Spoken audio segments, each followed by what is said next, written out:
3 words to describe the studio. I don't know, I love it.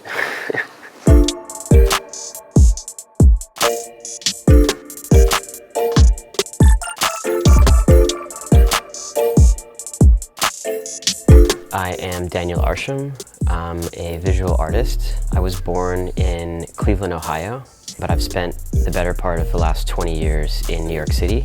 We're here in Queens, New York, Long Island City, where I have my studio, directly across from Manhattan. I guess 3 spaces in this building. The main studio production, so all the artwork, sculptures being made, and drawings. There's a more messy kind of shop space, which is for casting, and you can hear the tools being used back there. And the upstairs is more of a clean kind of archive space for meetings.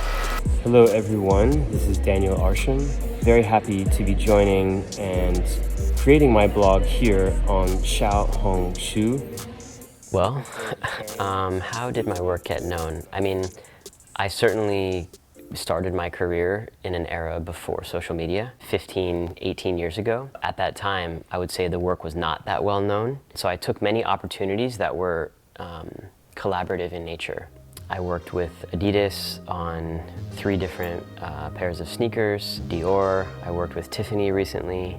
All of these other brands for me have been ways of reaching larger audiences for my work. As the models walk over it, they will kind of destroy the perfect gradient. A little bit to do with the idea of destruction and construction, the decay in the letters.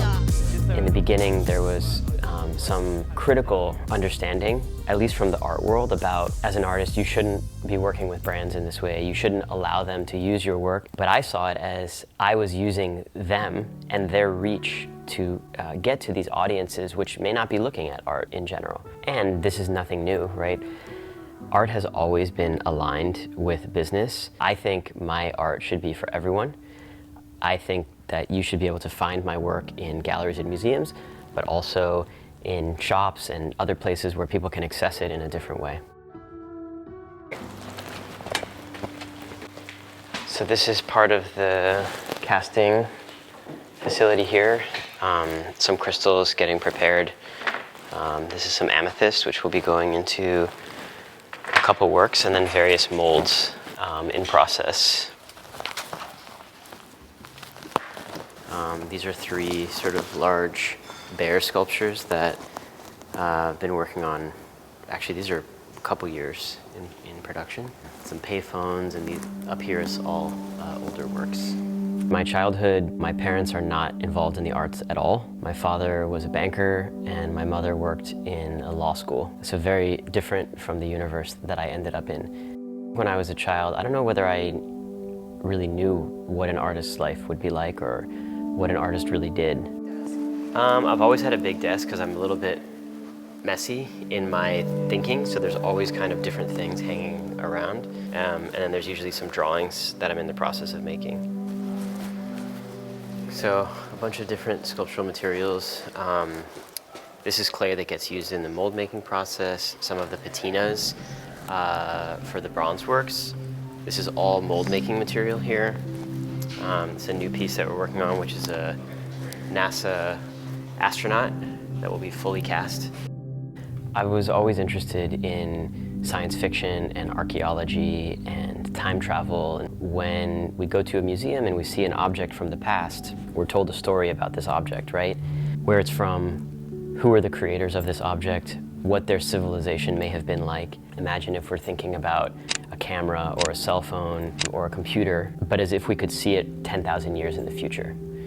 And I did this not by taking the object and like painting it to look old.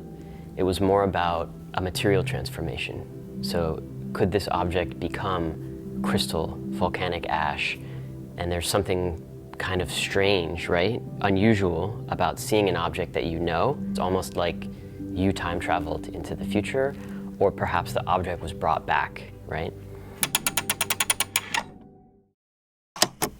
Yeah, I think artists' job in the world is really to interpret what we're shown, what we're given, our everyday experience, and to sort of reveal things that maybe just underneath the surface. And the subject matter has always been important. So I've picked things that could be linked to a particular time period.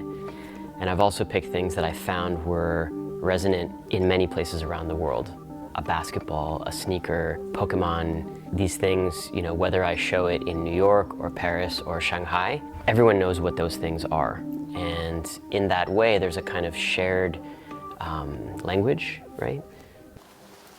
Some of the Pokemon works in process. As you can see, the tails for these get cast separately and attached later. These cameras are for an exhibition that I'm working on in Mykonos in Greece later this summer. And so it's all selections of cameras that I used in the past. 2 old Mamiyas, there's a Pentax back there, bunch of different things. So when is the moment that I felt like I made it? Well, it might surprise everyone, but I still don't feel like I'm made it. I think there's these different segments of the art world that still are not really accepting of the kind of work that I do that's very diverse. I think the most difficult thing as a young artist is the idea or the fear of some kind of rejection. The good part is that in many ways the rejection doesn't matter. The bad part is that the rejection never stops. I think the other thing is the difficulty of finding ways of creating a career. It takes a very long time and it takes a lot of sacrifice, and the ones who do often are the ones who rise to the top and who are seen. You know, it took me the first 10 years of my career. Until I was 30, I lived in my studio because I didn't have enough money to have a separate apartment. And I think it's easy to look now and say, okay, the studio is running well, and all of these other things that may have made me happy at the time would have to wait.